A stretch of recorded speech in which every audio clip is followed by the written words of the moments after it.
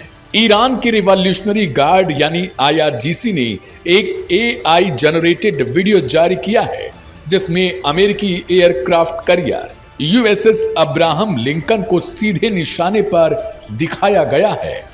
Video में drone style camera अमेरिकी युद्धपोत के ऊपर चक्कर लगाता है, मानो यह बताने की कोशिश हो कि ईरान की निगाह में अब कुछ भी छिपा नहीं है।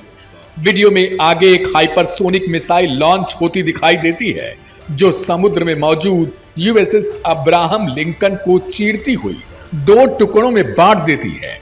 आग, धमाके और उड़ते हुए फाइटर जेट्स, ये सब कुछ एक सिमुलेशन है, लेकिन संदेश बिल्कुल असली है। ईरान का साफ कहना है कि अगर हमला हुआ तो जवाब सिर्फ जवाब नहीं होगा बल्कि पूरी जंग होगी।